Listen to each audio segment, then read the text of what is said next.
আর আপনাদের বলবো, বাংলায় আন্দোলন করে লাভ নেই, আন্দোলনটা দিল্লিতে গিয়ে করুন। দিল্লিতে প্রধানমন্ত্রীর কাছে টাইম চান, দিল্লিতে রাষ্ট্রপতির কাছে টাইম চান।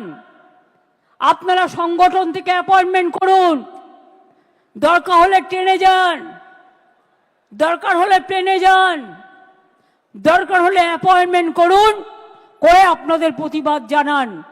আমি তো আপনাদের পক্ষে, আমি সর্বধর্মের পক্ষে, আমি হিন্দুদেরও পক্ষে, আমি মুসলমানদেরও পক্ষে, আমি শিখদেরও পক্ষে, আমি খ্রিস্টানদেরও পক্ষে।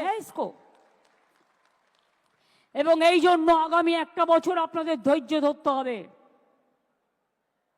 কারণ এরপর অনেক পরিবর্তন হবে দিল্লিতে।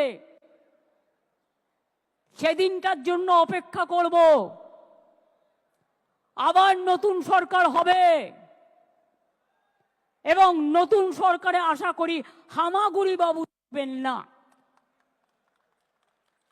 দরকার হলে যেদিন বিজেপি ক্ষমতা থেকে যাবে, যে আইনগুলো অ্যান্টি পিপুল করেছে সেই আইনের আবার কনস্টিটিউশন অ্যামেন্ডমেন্ট করে আইনগুলোকে বদলাতে হবে।